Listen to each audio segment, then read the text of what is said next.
حسرت موہانی جیسے لوگ ان کی شاعری پر ان کو خراج عقیدت پیش کریں، اور یہاں تک کہہ دیا جائے کہ اگر یہ سیاست میں نہ آتے، سیاسی مزاج نہ رکھتے تو علامہ اقبال کا دوسرا روپ ہوتے، تو اس سے اندازہ کریں کہ ان کی شاعری کا مقام کیا ہوگا۔ مولانا ظفر علی خان اپنے دور کے ایک نامور صحافی بھی تھے۔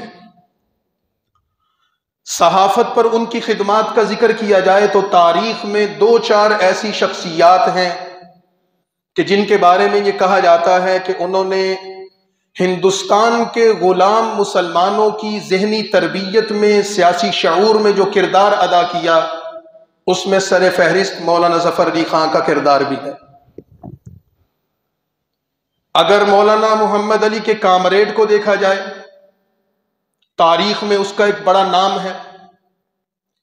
کہاں مولانا ابو الکلام آزاد کا الہلال، تاریخ میں اس کا بڑا کردار ہے۔ اور اگر اس کے بعد اگر کسی کا ذکر آتا ہے تو وہ مولانا ظفر علی خان کا ذمہ دار، ان کا ستارہ صبح، کہ جس نے ہندوستان کے مسلمانوں کو ایک نئی روشنی دی اور اس کے نتیجے میں ایک شعور بیدار ہوا۔ مولانا ظفر علی خان مرحوم کی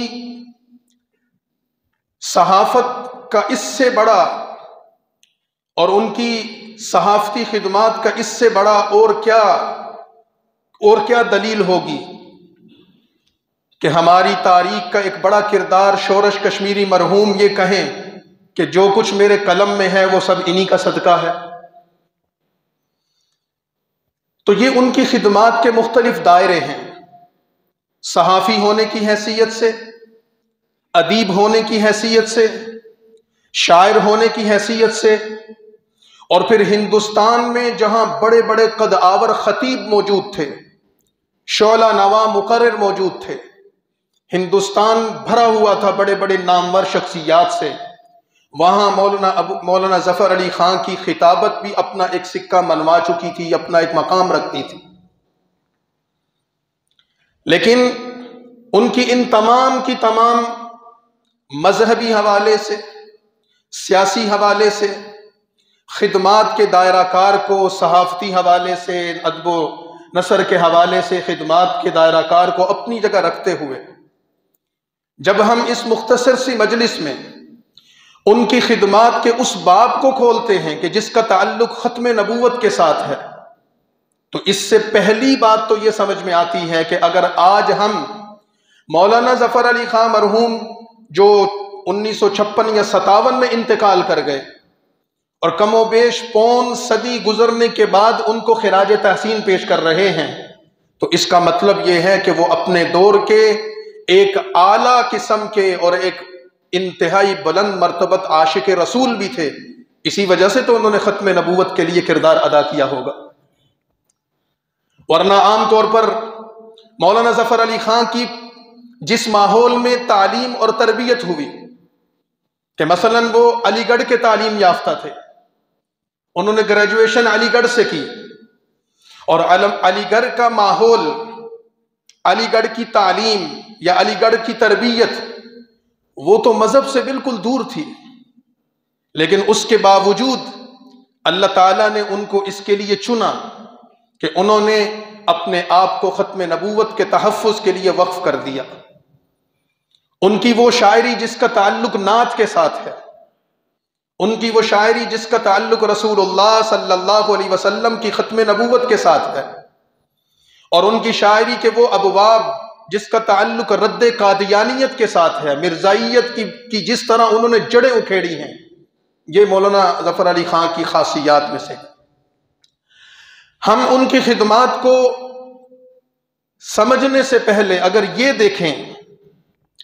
کہ مولانا ظفر علی خان مرحوم جس زمانے میں تعلیم اور تربیت کے مراحل سے گزر کر عملی زندگی میں قدم رکھ رہے تھے، تو اس زمانے میں ہندوستان کا ماحول کیا تھا؟ ہندوستان غلام بن چکا تھا، انگریز سامراج کا تسلط قائم ہو چکا تھا، مغل سلطنت ختم ہو چکی تھی، نام و نشان مٹ چکا تھا۔ ہندوستان کے مسلمان غلامی پر قناعت کر چکے تھے۔ ایسے حالات میں کہ جب ہندوستان کے مسلمانوں میں مایوسی کے سوا اور غلامی پر قناعت کے سوا کوئی راستہ بظاہر نظر نہیں آتا تھا، ایسے وقت میں جب ضرورت تھی برطانوی سامراج کو للکارنے کی، انگلستان کی قائم کردہ اس حکومت اور اس تسلط کو ختم کرنے کی، اور ایسے وقت میں کہ جب مسلمانوں کو اپنے مذہب کی بقا میں مشکلات پیش آ رہی تھی، مسلمانوں کی تہذیب، ان کی ثقافت، مسلمانوں کا تمدن خطرات سے دوچار ہو چکا تھا، ایسے دور میں جب مسلمانوں کو چن چن کر ختم کیا جا رہا تھا، اسلامی تعلیمات کے نقوش مٹائے جا رہے تھے، ایسے وقت میں ضرورت تھی ایک ایسی شخصیت کی اور ایک ایسے کردار کی کہ جو نبوی تعلیمات کا چرچا عام کرے، نبوت کے دعوت کے منہج کو لے کر نکلے اور غلامی پر قناعت کرنے والے مسلمانوں کا رہنما بن کر ان کو اس غلامی کی نحوست سے نکالے۔ لیکن اس ماحول میں جہاں اور کاوشیں کی گئیں، وہاں ایک ایسا شخص میدان میں آیا کہ جس نے ابتدائی طور پر اپنا تعارف ایک مبلغ اور داعی ہونے کی حیثیت سے کروایا، پھر وہ مجدد ہونے کے دعوے کرنے لگا، اور پھر بڑھتے بڑھتے وہ مسیحیت سے نبوت کے منصب تک جا پہنچا، جس کی ساری زندگی کا حاصل یہ تھا کہ یا وہ لوگوں سے دغا اور دھوکہ کرتا رہا، یا وہ مفاد پرستی کے لیے مال کی طمع میں اپنے مذہب کو بیچتا رہا، تعلیمات کو بیچتا رہا، یا وہ شخص تاج برطانیہ کی وفاداری میں، وہ شخص حکومت برطانیہ کی وفاداری میں اپنے آپ کو، اپنے خاندان کو اور اپنے نام لیواؤں کو پیش کرتا رہا۔ ایسا شخص میدان میں آیا جس کا نام مرزا غلام احمد قادیانی ہے۔ اب مولانا ظفر علی خان ایک ایسے ماحول میں پروان چڑھ رہے ہیں، ان کا ذہن بن رہا ہے، وہ تعلیم حاصل کر کے نکلتے ہیں، عملی زندگی میں آتے ہیں۔ 1874 یا 75 مولانا ظفر علی خان کا یوم پیدائش ہے، اور ایسے ماحول میں جب وہ شعور کی منازل طے کرتے ہوئے جوانی کی دہلیز پر پہنچ رہے ہیں، شعور کی پختگی حاصل کر رہے ہیں، اور انہیں نظر آ رہا ہے کہ ملت اسلامیہ غلام بن چکی ہے، ہندوستان مقبوض ہو چکا ہے، شاعر اسلام کو خطرات لاحق ہو چکے ہیں، مسلمانوں کی بقا اور تحفظ کے لیے ایک جد و جہد کی ضرورت ہے۔ ایک طرف یہ نقطہ نظر، دوسری طرف انہیں حکومت برطانیہ کا کردار نظر آ رہا ہے کہ جو مسلمانوں کو ٹارگٹ کیے ہوئے ہے، فوکس کیے ہوئے ہے، اسلام کی تعلیمات کو مٹانا چاہتی ہے، مسلمانوں کے اندر سے ان کی حقیقی روح کو نکالنا چاہتی ہے، مسلمانوں کا نظام تعلیم ختم ہو رہا، مسلمانوں کا نظام معیشت ختم ہو رہا ہے، مسلمانوں کا نظام اجتماعی ان کے اندر سے نکلتا چلا جا رہا ہے۔ ایسے ماحول میں ظفر علی خان پروان چڑھتے ہیں تو دوسری طرف انہیں غلام احمد قادیانی سے تعارف ہوتا ہے، جس کی تحریک کا، جس کی کوششوں کا سارا حاصل یہ ہے کہ یا وہ دھوکے پر مبنی ہے، یا وہ طمع پرستی پر مبنی ہے، یا سلطنت برطانیہ کی وفاداری پر مبنی ہے، اس کے علاوہ کوئی چیز نہیں۔ یعنی میں اپنی ناقص رائے کے مطابق اس پہلو پر عرض کرنا چاہتا ہوں کہ مولانا ظفر علی خان ختم نبوت کا پرچم لے کر نکلے تو اس کی بنیاد ایک تو ان کا عقیدہ تھا کہ وہ ایک صالح صحیح العقیدہ مسلمان تھے، اور اس پر وہ کسی قسم کا کمپرومائز نہیں کرنا چاہتے تھے، لیکن اس سے بڑھ کر انہوں نے ہندوستان کے سیاسی حالات کا تجزیہ کیا کہ ہندوستان کو آزادی کی ضرورت ہے، مسلمانوں کو حریت کا پرچم اٹھانا چاہیے، جدوجہد آزادی کا حصہ بننا چاہیے، اور دوسری طرف ایک شخص اپنی تعلیمات کے ذریعے، اپنی تحریروں کے ذریعے، اپنی دعوت اور اپنی اشتہارات کے ذریعے ہندوستان کے مسلمانوں کو غلامی پر قناعت کرنے کا سبق دے رہا ہے اور دھوکے اور فریب سے کام لے رہا ہے۔ تو مولانا ظفر علی خان جان گئے کہ یہ نبوت کی آڑ میں جس چیز کی کوشش کی جا رہی ہے، یہ دھوکے اور فریب اور طمع اور لالچ کے علاوہ کوئی چیز نہیں ہو سکتی۔ لہذا انہوں نے جہاں مذہبی عقیدے کے اعتبار سے کہ ختم نبوت کا عقیدہ اسلام کی بنیاد اور اساس ہے، انہوں نے اسلام کے اس بنیادی عقیدے کے تحفظ کے لیے اپنا کردار ادا کیا۔ اس سے بڑھ کر انہوں نے ان کی شخصیت میں، ان کے وجود میں جو ہندوستان کی محبت تھی، قوم اور وطن سے جو محبت تھی، اس خطے پر انگریز کے غاصبانہ قبضے کے خلاف جو نفرت تھی، انہوں نے غلام احمد قادیانی، اس کی ذریت، اس کی تعلیمات، اس کے افکار اور اس کی ساری دعوتی مہم کو اس تناظر میں دیکھ کر ہندوستان کے مسلمانوں کو آگاہ کیا کہ یہ دھوکہ ہے، فریب ہے اور مسلمانوں کو ہمیشہ کی غلامی میں داخل کرنا چاہتا ہے، اس کے علاوہ کچھ نہیں ہے۔ ہو سکتا ہے کسی بھائی کے ذہن میں یہ بات آئے کہ بار بار ان کو دھوکہ اور فریب کہہ رہا ہے، اس کی بنیاد کیا ہے؟ تو اس کی بنیاد غلام احمد قادیانی کی اپنی تحریرات اور اپنے حوالے ہیں۔ مولانا ظفر علی خان 1874 میں پیدا ہوتے ہیں اور غلام احمد قادیانی کی پہلی کتاب براہین احمدیہ وہ 1880 میں شائع ہوتی ہے، اور جب وہ اس کا اعلان کرتا ہے تو ایک داعی اور مبلغ ہونے کی حیثیت سے، کہ اس وقت اپنا تعارف وہ یہ لوگوں سے کرواتا تھا، اور مورخین نے لکھا ہے کہ اس کی ابتدائی زندگی غربت میں، افلاس میں، گمنامی میں گزری، کھانے کو روٹی میسر نہیں تھی۔ خود اپنی تحریرات میں کہتا ہے کہ مجھے میری ضروریات کا سامان میسر نہیں ہے، اور پھر اس نے ایک ڈھونگ رچایا اور کہا کہ میں 50 جلدوں میں ایک کتاب لکھوں گا، ان 50 جلدوں میں اسلام کی تعلیمات ہوں گی، اس کے دلائل ہوں گے، دیگر مذاہب سے اس کا تقابل ہوگا اور فلاں فلاں ہوگا، اور لوگوں کو کہا کہ مجھے اس کے لیے چندے کی ضرورت ہے،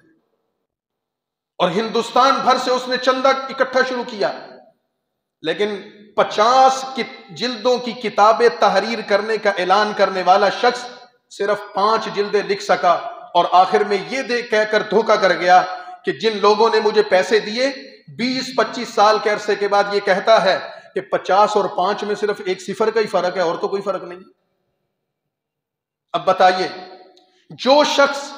مسلمانوں سے یا ہندوستان کے عوام سے یا اپنے متعلقین اور معتقدین سے اتنا بڑا فریب کرے،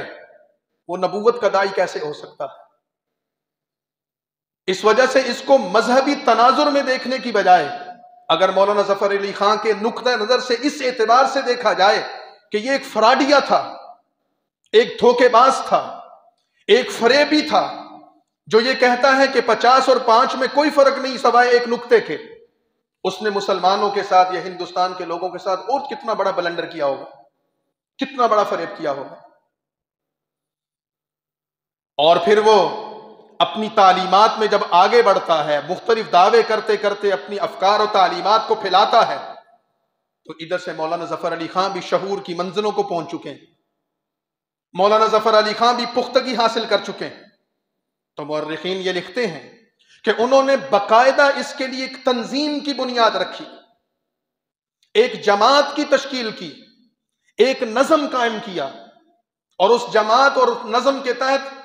گلی کوچوں میں ہندوستان کے قریہ قریہ میں انہوں نے رد قادیانیت کے لیے اور تحفظ ختم نبوت کے لیے پروگراموں کے انعقادات کا سلسلہ شروع کر دیا۔ اور جو لوگ تاریخ سے واقف ہیں کہ غلام ہندوستان میں انگریز سلطنت میں یہ کام کرنا کتنا مشکل تھا، جس کے نتیجے میں جیلیں بھگتنی پڑتی تھی، ضمانتیں ضبط کروانی پڑتی تھی، جائیدادوں کو فروخت کرنا ضبط ہو جاتی تھی، جائیدادیں ان کی حکومت کے قبضوں میں چلی جاتی تھی۔ اسی وجہ سے ہمارے اس خطے کے ایک ممتاز اور ایک نامور ادیب مختار مسعود نے یہ بات کہی ہے کہ مولانا ظفر علی خان کا مشغلہ کیا تھا سوائے اس کے کہ انگریز گورنمنٹ کو چیلنج کرنا اور جواب میں جیل میں جانا، اسلام کی عقیدت اور محبت کا پرچار کرنا اور بدلے میں اپنی جائیدادیں ضبط کروانا۔ اور وہ کہتے ہیں کہ مولانا ظفر علی خان کی حالت یہ ہو گئی تھی کہ ان تکلیفوں پر، ان مصائب پر، ان محنتوں کے نتیجے میں آنے والی ان رکاوٹوں پر اگر وہ اپنے احساسات کا اظہار کرتے تو شعر ان کے پاس ایک ایسی چیز تھی، الفاظ ان کے پاس تھے جس کے ذریعے وہ اس کا اظہار کرتے تھے، اور جب وہ اپنی شاعری کے ذریعے اپنے مافز ضمیر کا اظہار کرتے تو گورنمنٹ سلطنت برطانیہ اور ہندوستان کے افسران آرڈر کر دیتے کہ ان کی شاعری کو بھی ضبط کر لیا جائے۔ لیکن ان تمام حالات کے باوجود انہوں نے جیل کو قبول کیا، اور مولانا کا وہ مشہور بیان تو سب کے سامنے ہے کہ جب ان پر الزام لگا کہ یہ قادیانیوں کے خلاف لوگوں کو اکسا رہے ہیں، اور یہ کہا گیا کہ آپ سے قادیانیوں کو خطرات لاحق ہیں، خوف و ہراس پھیلانے کی کوشش کی گئی، تو مولانا ظفر علی خان سے طلب کیا گیا، جواب اور ضمانت طلب کی گئی، انہوں نے سرکار کو ضمانت دینے سے انکار کر دیا اور یہ کہا کہ ہمارے سے کسی کو کوئی خطرہ نہیں ہونا چاہیے، لیکن یہ ضرور کہتا ہوں کہ غلام احمد قادیانی آقا نامدار صلی اللہ علیہ وسلم کی ختم نبوت کا منکر ہے،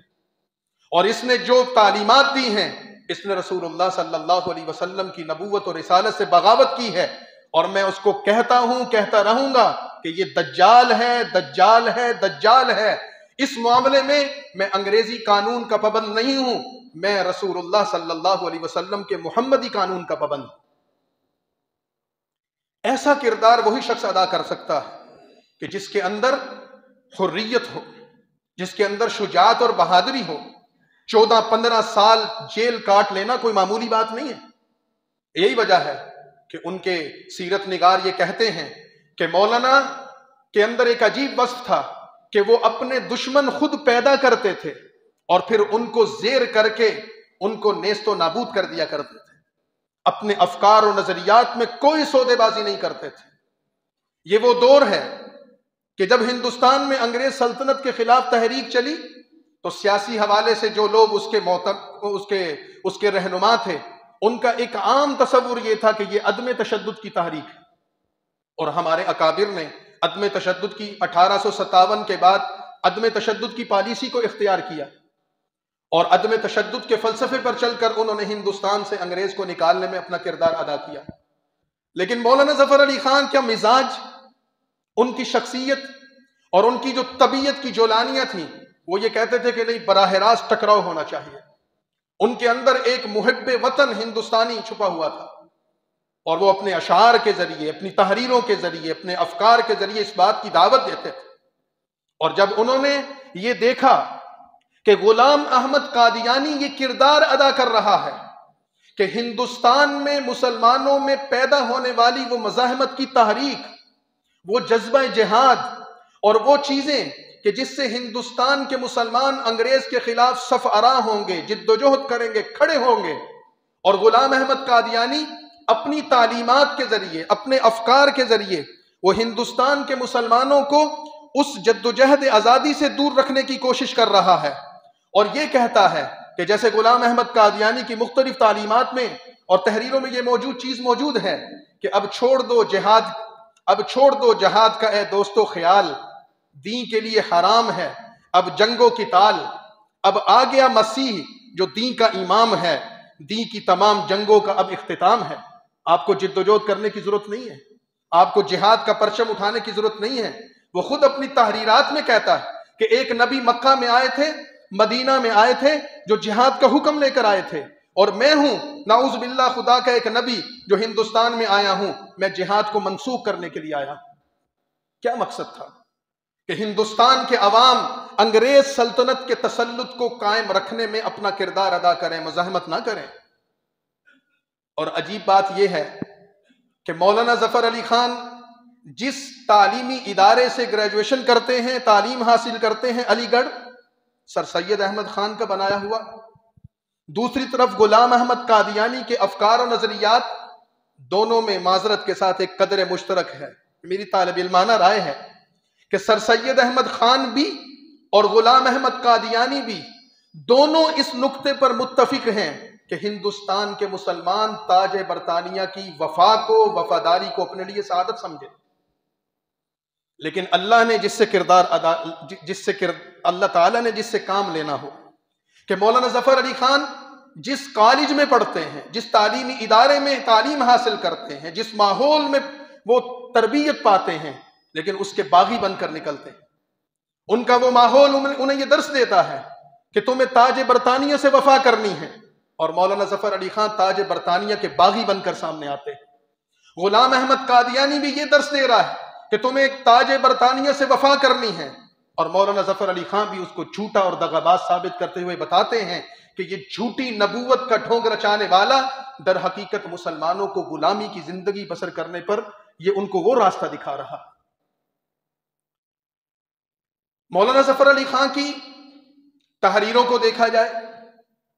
یا مولانا ظفر علی خان کی خصوصاً شاعری کو دیکھا جائے، اس میں ایک پہلو تو وہ ہے کہ جس میں انہوں نے سیاسی حوالے سے اپنا نقطہ نظر پیش کیا ہے، اور تاریخ میں یہ بات ہے کہ وہ تحریک خلافت کے بھی سرگرم رہنما تھے۔ مسجد شہید گنج کی تحریک میں بھی انہوں نے بھرپور کردار ادا کیا۔ ہندوستان کی آزادی کی جد و جہد میں ان کا نمایاں کردار ہے۔ پاکستان کی تحریک کے وہ سرکردہ رہنماؤں میں شمار ہوتے ہیں، اور ان کو خاص مصاحبت حاصل تھی، ایک مقام حاصل تھا، لیکن اس سب کے باوجود ان کے اندر جو اسلام کی محبت تھی، رسول اللہ صلی اللہ علیہ وسلم سے جو ان کی وفا کا تعلق تھا، نبی کریم صلی اللہ علیہ وسلم کی ذات اقدس کے ساتھ ان کا جو عقیدت اور محبت کا تعلق تھا، مولانا ظفر علی خان نے اپنی شاعری کے ذریعے، اپنے اشعار کے ذریعے اور اپنے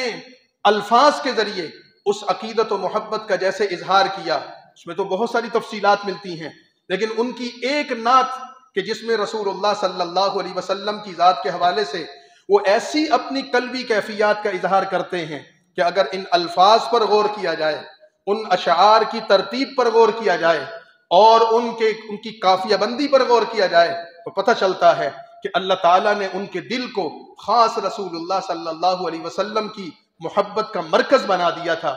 اس کا منبع بنا دیا تھا، اور اس کے نتیجے میں وہ ایک باکردار مسلمان بن کر اور اسلام کی ایک ننگی تلوار بن پر قادیانیت پر ایسے ٹوٹے کہ ان کے اخبارات میں، ان کے مضامین، ان کے رسائل میں، ان کی آنے والی تحریریں ایسی پھر اسلام کی دو دھاری تلوار بن کر قادیانیت پر پڑی کہ قادیانیوں کا مشہور اخبار الفضل ان کو شرائط پیش کرتا ہے کہ جناب صلح کر لیں اور جنگ بندی کر دیں اور کوئی ایسا راستہ نکال لیں کہ جس راستے سے ہم آپس میں متفق ہو جائیں۔ تو مولانا ظفر علی خان نے دو ٹوک الفاظ میں یہ کہہ دیا کہ جب تک تم اپنے آقا اس غلامی سے نکل کر رسول اللہ صلی اللہ علیہ وسلم کی آقا نامدار کی غلامی میں نہیں آتے، اس وقت تک تمہارے ساتھ کوئی صلح اور کوئی شرط طے نہیں ہو سکتی۔ اور یہ کیا فرماتے ہیں کہ دل جس سے زندہ ہے وہ تمنا تم ہی تو ہو، دل جس سے زندہ ہے وہ تمنا تم ہی تو ہو، ہم جس میں بس رہے ہیں وہ دنیا تم ہی تو ہو۔ آقا نامدار صلی اللہ علیہ وسلم کی محبت ان پر کیسے چھائی ہوئی ہے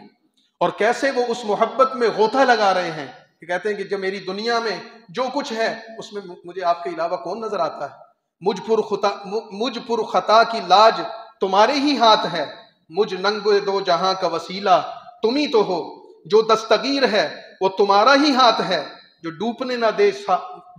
نہ دے وہ سہارا تم ہی تو ہو، دنیا میں رحمت دو جہاں اور کون ہے۔ کہ جب غلام احمد قادیانی مسلمانوں کا رشتہ آقا نامدار صلی اللہ علیہ وسلم سے کاٹنے کی کوشش کر رہا ہے، وہ رسول اللہ صلی اللہ علیہ وسلم کی تلوار کے لیے نیام بننے کی کوشش کر رہا ہے، اپنی جھوٹی نبوت کا پرچار کر رہا ہے دھوکے دجل اور فریب کے ذریعے، تو مولانا ظفر علی خان اس ماحول میں کیا کہتے ہیں کہ دنیا میں رحمت دو جہاں اور کون ہے، جس کی نہیں نظیر وہ تنہا تم ہی تو ہو، پھوٹا جو سینہ شب تار الست سے اس نور اولی کا اجالا تم ہی تو ہو، جلتے ہیں جبرائیل کے پر جس مقام پر اس نور اولی کا اجالا تم ہی تو ہو، جلتے ہیں جبریل کے پر جس مقام پر اس کی حقیقتوں کے شناسہ تم ہی تو ہو، اور پھر سب کچھ تمہارے واسطے پیدا کیا گیا، سب غایتوں کی غایت اولا تم ہی تو ہو۔ ان اشعار میں وہ رسول اللہ صلی اللہ علیہ وسلم کی ذات اقدس کے اس مقام اور مرتبے کو بیان کرتے ہیں کہ جو ان کی دلی کیفیات کو ظاہر کرتا ہے۔ قادیانیت کا ایک مسئلہ یہ ہے، اگر مولانا ظفر علی خان کی مرحوم کی تحریروں کے آئینے میں ہم دیکھیں کہ تاریخی اعتبار سے اگر دیکھا جائے، جیسے میں نے عرض کیا کہ مذہبی تناظر میں نہیں، مذہبی اصطلاحات میں نہیں، تاریخی تناظر میں اگر دیکھا جائے کہ ماضی میں جب بھی کوئی نبی آیا ہے تو اس نبی کے دعوی نبوت کے بعد انسانیت دو حصوں میں تقسیم ہو گئی، یا نبی کے ماننے والے یا نبی کا انکار کرنے والے۔ ایک گروہ وہ ہے جو نبی پر ایمان لاتا ہے اور نبی کے ساتھیوں میں شامل ہو جاتا ہے،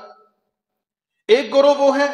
کہ جو نبی کا انکار کرتا ہے اور اس کے مخالفین اور دشمنوں میں شامل ہو جاتا ہے، اور پھر ایک حق کو باطل کا مارگ آتا ہے۔ جو لوگ نبی کا اقرار کرتے ہیں، نبی پر ایمان لاتے ہیں، وہ اپنے مخالفین کو کبھی اپنی صفوں میں جگہ نہیں دیتے، اور جو لوگ نبی کا انکار کرنے والے ہیں وہ نبی کے ماننے والوں کو اپنے میں شمار نہیں کرتے۔ مثال کے طور پر اگر حضرت موسیٰ علیہ السلام اللہ کے نبی تھے، سچے نبی تھے، ان کے ماننے والے یہودی کہلائے، تو ان یہودیوں نے اپنے علاوہ جنہوں کسی کو بھی حضرت موسیٰ علیہ السلام کی امت میں شامل نہیں کیا۔ حضرت عیسیٰ علیہ السلام حضرت موسیٰ علیہ السلام کے بعد آنے والے اللہ کے سچے نبی ہیں۔ مثال کے طور پر حضرت عیسیٰ علیہ السلام آ کر پچھلے نبیوں کی تصدیق کرتے ہیں، اور اس کے ساتھ ساتھ وہ حضرت موسیٰ کی بھی تصدیق کرتے ہیں، ان کی کتاب کی بھی تصدیق کرتے ہیں، اور اس بات کا اقرار کرتے ہیں کہ وہ بھی اللہ کے سچے نبی تھے، میں بھی اللہ کا سچا نبی۔ لیکن آپ دیکھیں کہ حضرت عیسیٰ علیہ السلام کے ماننے والے عیسائی کہلائے، لیکن یہودیوں نے حضرت عیسیٰ کو قبول نہیں کیا، اور حضرت عیسیٰ علیہ السلام کے پیروکار یہودیوں کو عیسائی دائرے میں داخل ہونے کے لیے تیار نہیں ہیں۔ حضرت عیسیٰ کے بعد ہمارے پیغمبر حضرت محمد رسول اللہ صلی اللہ علیہ وسلم تشریف لاتے ہیں۔ رسول اللہ صلی اللہ علیہ وسلم کی آمد، آپ نے جو تعلیمات ہمیں دی ہیں، ان تعلیمات میں ختم نبوت کے اس واضح عقیدے اور تصور کے باوجود آپ نے پچھلے تمام نبیوں کی تصدیق کی ہے، پچھلی تمام کتابوں کی تصدیق کی ہے، ان کو صحیح اور حق قرار دیا ہے، اور ایک شخص اس وقت تک مسلمان نہیں ہو سکتا جب وہ رسول اللہ صلی اللہ علیہ وسلم کی نبوت کے ساتھ پچھلے نبیوں کی تصدیق نہ کرے۔ لیکن آپ صلی اللہ علیہ وسلم اور ان کی امت حضرت عیسیٰ کی تصدیق بھی کرتی ہے، حضرت موسیٰ کی تصدیق بھی کرتی ہے، تورات اور انجیل کو اللہ کی کتاب قرار دیتی ہے، تسلیم کرتی ہے، اس پر ایمان لاتی ہے۔ لیکن تاریخی حوالے سے یہ ایک حقیقت ہے کہ اس تمام کی تمام تصدیق اور اقرار کے باوجود انسانیت تقسیم ہے۔ جو لوگ رسول اللہ صلی اللہ علیہ وسلم کے پیروکار ہیں، جو لوگ رسول اللہ صلی اللہ علیہ وسلم کو اپنا نبی مانتے ہیں، عیسائی ان کو اپنے عیسائیت کے دائرے میں قبول کرنے کے لیے تیار نہیں ہے، یہودی ان کو اپنے یہودیت کے دائرے میں قبول کرنے کے لیے تیار نہیں ہے، اور یہی طرز عمل جو تاریخی اعتبار سے ایک تسلسل کے ساتھ چلا آ رہا ہے، مسلمانوں نے بھی اس تسلسل کو قبول کیا ہے۔ مثال کے طور پر اگر رسول اللہ صلی اللہ علیہ وسلم کے بعد مسیلمہ کذاب نے نبوت کا دعویٰ کیا، تو علماء کرام ہمیں یہ بتاتے ہیں کہ مسیلمہ رسول اللہ صلی اللہ علیہ وسلم کی نبوت کا منکر نہیں تھا، ایک نئے نبوت کا اس نے دعویٰ کر دیا، حتیٰ کہ اس کے ہاں جو اذان دی جاتی تھی اس میں بھی اشہد ان محمد رسول اللہ کہا جاتا تھا، اس نے نبوت میں شراکت کی بات کی۔ لیکن رسول اللہ کے بعد ایک نئی نبوت کا اعلان ہوا تو دو حصوں میں تقسیم ہو گئے، بالآخر رسول اللہ کو آخری نبی ماننے والے اور مسیلمہ کو نبی ماننے والے آپس میں ٹکرائے ہیں، یمامہ میں جنگ کا میدان لگا ہے،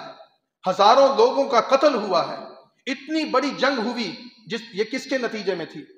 کہ ایک نبوت کے بعد نئی نبوت کا اعلان کر دیا گیا۔ مولانا ظفر علی خان نے قادیانیت کا جب مطالعہ کیا ہے تو انہوں نے اس کی اس نہج کو دیکھا کہ وہ کہتے ہیں کہ قادیانی ایک بات صرف یہ نہیں کہ وہ ایک نبوت کا دعویٰ کر رہے ہیں،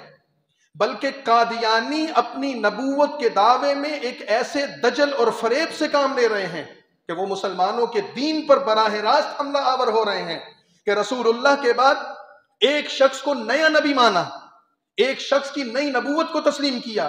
لیکن اصطلاحات وہی ہیں، اپنے آپ کو مسلمان بھی کہتے ہیں، اپنے مذہب کو اسلام بھی کہتے ہیں، اپنی کتاب کو قرآن بھی کہتے ہیں، اپنی عبادت گاہ کو مسجد بھی کہتے ہیں، نعوذ باللہ غلام احمد قادیانی کی بیوی یا اس کے گھر والوں کو اہل بیت یا ازواج کہتے ہیں، اس کے ساتھیوں کو نعوذ باللہ صحابی کہتے ہیں۔ یہ تمام کی تمام چیزیں دجل اور فریب پر مبنی تھیں، یہ تمام کی تمام چیزیں دھوکے پر مبنی تھیں۔ یہی وجہ ہے کہ انہوں نے جو کلام کیا ہے، ان کے اشعار میں جو تسلسل ملتا ہے، وہ مرزا بشیر الدین محمود کو مخاطب کرتے ہوئے کہتے ہیں، اور اس کے برطانوی اقتدار کے ساتھ تعلقات کو موضوع سخن بناتے ہوئے جو بات کہتے ہیں، اس کی بنیاد وہ یہ کہتے ہیں کہ یہ سارا کا سارا مکر ہے، فریب ہے، دجل ہے، دھوکہ ہے، اس کا مذہب سے کوئی تعلق نہیں۔ یہی وجہ ہے کہ اگر ہم یعنی میں ایک طالب علم ہونے کی حیثیت سے عرض کرتا ہوں کہ اگر ہم جب باہر کی دنیا میں جاتے ہیں تو کچھ لوگ ہمیں ایسے ملتے ہیں کہ جو لوگ مذہب کی اصطلاحات پر اتنا اعتقاد نہیں رکھتے، مذہبی اصطلاحات ان کو متاثر نہیں کرتی. مثلا اگر آپ ان کے سامنے قرآن کریم کی آیت پیش کر دیں، احادیث نبویہ کا کوئی حصہ پیش کر دیں، آثار صحابہ پیش کر دیں، سلف صالحین کی کوئی روایات پیش کر دیں، کہیں گے ہم نہیں اس کو مانتے. اور اگر زبان سے وہ نہ بھی یہ کہیں تو ان کا عمل یا ان کا ایک تاثر یہ ہوگا کہ ان کی اس کے نزدیک اہمیت نہیں. لیکن اگر ان کے سامنے کوئی ایسی عقلی دلائل پر مبنی بات کی جائے اور ان کے سامنے ایسے شواہد پیش کیے جائیں تو وہ چیزیں ان کو بڑی متاثر کرتی. اگر ہم قادیانیت کے رد اور عقیدہ ختم نبوت کے تحفظ کے لیے مولانا ظفر علی خان مرحوم کے اس کردار کے اس پہلو کو دیکھیں کہ انہوں نے قادیانیت کو دجل اور فریب اور دھوکہ قرار دیا ہے، اس کا مذہب سے کوئی تعلق نہیں. سادہ سے لفظوں میں اگر یوں کہیں، ایک چیز مارکیٹ میں بک رہی ہے، باہر مارکیٹ ہے، ایک کمپنی اس کو بناتی ہے، اس کا برانڈ بناتی ہے اور وہ مارکیٹ میں لے آتی ہے، اور دوسرا شخص اسی طرح کی ایک چیز بنا کر اسی کمپنی کی اس پر وہ مہر لگا کر وہی ٹائٹل لگا کر جب مارکیٹ میں لائے گا تو اس پر کاپی رائٹ کے قانون حرکت نہیں آئے گا. کاپی رائٹ کا قانون اس کے خلاف حرکت میں آئے گا، اس کو دھوکے باز کہا جائے گا، جیل ساز کہا جائے گا، اس کو فریبی کہا جائے گا کہ یہ دھوکہ کر رہا ہے، جیل سازی کر رہا ہے. قادیانیت کی نبوت کا حاصل کلام کیا ہے؟ حاصل کلام یہ ہے کہ یہ لوگ دھوکے باز ہیں، فریبی ہیں، مکر اور فریب سے اصطلاحات اسلام کی استعمال کرتے ہیں، ٹائٹل اسلام کا استعمال کرتے ہیں، قرآن کریم کا سہارا لیتے ہیں، نعوذ باللہ، رسول اللہ صلی اللہ علیہ وسلم کی نبوت پر ڈاکہ ڈالتے ہوئے اپنی جعلی نبوت کو صحیح ثابت کرنے کی کوشش کرتے ہیں. مولانا ظفر علی خان کو اللہ تعالیٰ نے ان کو یہ مقام دیا، ان کو یہ فہم دی کہ انہوں نے اپنے کلام کے ذریعے، اپنی تحریروں، اپنے مضامین، اپنی شاعری کے ذریعے قادیانیت کے اس چہرے کو معاشرے کے سامنے پیش کیا کہ ان کا مذہبی اعتبار سے اپنی جگہ کردار ہے کہ اس کا تعاقب کرنا چاہیے، عقیدے کے اعتبار سے ان کا تعاقب ہونا چاہیے، قرآنی اور مذہبی اصطلاحات کا استعمال اپنی جگہ کہ ان کا تعاقب ہونا چاہیے. لیکن دراصل یہ لوگ فریب کار ہیں، دھوکے باز ہیں. یہ ایک ایسا ٹائٹل جو اللہ نے جناب رسول اللہ صلی اللہ علیہ وسلم کے لیے خاص کر دیا، متعین کر دیا، اب اس پر کاپی رائٹ کا قانون ہے، کوئی دوسرا شخص اس کو استعمال نہیں کر سکتا، قیامت کی صبح تک کوئی نیا نبی پیدا نہیں ہو سکتا. انہوں نے اس ٹائٹل کو استعمال کر کے مارکیٹ میں ایک حربہ استعمال کیا ہے. ہم ان کی جیل سازی کو بے نقاب کریں، اور وہ جب تک زندہ رہے اپنی زندگی میں انہوں نے اسی طرح کا کردار ادا کیا، اور اس کردار کی ادائیگی میں اللہ تعالیٰ نے ان کو جو مقام دیا، اللہ تعالیٰ نے ان کی خدمات جلیلہ کے نتیجے میں ہندوستان کے مسلمانوں میں جو ان کو عزت دی، جو ان کو رفعت دی، جو ان کو وہ مرتبہ عطا کیا، وہ اس بات کا شاہد ہے کہ آج پون صدی گزرنے کے بعد بھی ہم مولانا ظفر علی خان رحمۃ اللہ علیہ کا تذکرہ کر رہے ہیں، ان کو خراج عقیدت پیش کر رہے ہیں، ان کی حیات جاویدانی کے ان مخفی گوشوں کو کہ جو آج لوگوں کے سامنے آنا چاہیے ہم ان کو بیان کر رہے ہیں. یہ ان کی عند اللہ مقبولیت کی ایک دلیل ہے. آج جو دوست ہمارے ختم نبوت کے محاذ پر کام کر رہے ہیں، ہم طالب علم اس کے لیے جو کوشش کر رہے ہیں، اگر ہم اس پہلو کو بھی اجاگر کریں کہ کسی جگہ پر کسی شخص سے، معاشرے کی، سوسائٹی کے کسی ایسے شخص سے ہمارا واسطہ پڑتا ہے کہ جو ہمیں اصطلاحات، مذہبی اور دینی اصطلاحات کے تناظر میں اگر ہماری بات کو نہیں سمجھ پاتا تو ہم اس کو ایسے دلائل و شواہد سے مطمئن کرنے کی کوشش کریں، اور قادیانیت کے اس فتنے سے ان دلائل و شواہد سے آگاہ کرنے کی کوشش کریں کہ جس کی بنیاد عقلی دلائل ہوں، جس کی بنیاد عقل اور سمجھ ہو، فہم ہو، اس کا شعور ہو، کہ جس کے نتیجے پر ان کو پتہ چلے کہ یہ مذہب نہیں ہے، یہ کوئی دین نہیں ہے، یہ کوئی فرقہ نہیں ہے، یہ کسی قسم کا کوئی گروہ نہیں ہے، یہ سوائے اس کے کہ یہ لوٹ مار کرنے والوں کا ایک جتھا ہے، اور انہوں نے دین اور مذہب کے نام پر مسلمانوں کے ایمان کو لوٹنے کی کوشش کی ہے، اور ان کی بنیاد انگریز سامراج کا لگایا ہوا وہ ڈالا ہوا وہ بیج ہے کہ جس کے نتیجے میں وہ ہندوستان میں ایک جعلی نبی کو تیار کر کے ہندوستان کے مسلمانوں کو برطانوی آقا کی اس سلطنت کو تسلیم کرنے اور ان سے وفاداری کرنے کے لیے ذہنی طور پر آمادہ کرنا چاہتے تھے. مولانا ظفر علی خان چونکہ ایک محب وطن انسان تھے، ایک غیرت مند مسلمان تھے، انہوں نے اپنی ساری زندگی میں انگریزوں کے دجل و فریب کو دیکھا، تو جب انہوں نے دیکھا کہ یہ لوگ ان کے ہاتھ پر استعمال ہو رہے ہیں تو انہوں نے اپنے آپ کو اس کے لیے وقف کر دیا۔ ان کے الفاظ بم بن کر قادیانیوں پر گزر، ان کے اشعار تلوار بن کر قادیانیوں پر گرے، اور اللہ تعالیٰ نے ان کے ذریعے جو قادیانیت کو جو شکست دی اور قادیانیوں کو جو نقصان پہنچایا، یہ اللہ تعالیٰ ان کی خدمات جلیلہ کو قبول فرمائے۔ یہ ٹوٹے پھوٹے الفاظ میں نے جو عرض کیے ہیں تو یہ اپنی سمجھ کے مطابق عرض کر دیے ہیں، باقی انشاءاللہ پھر حضرت مولانا بات فرمائیں گے۔ وآخر دعوانا الحمدللہ رب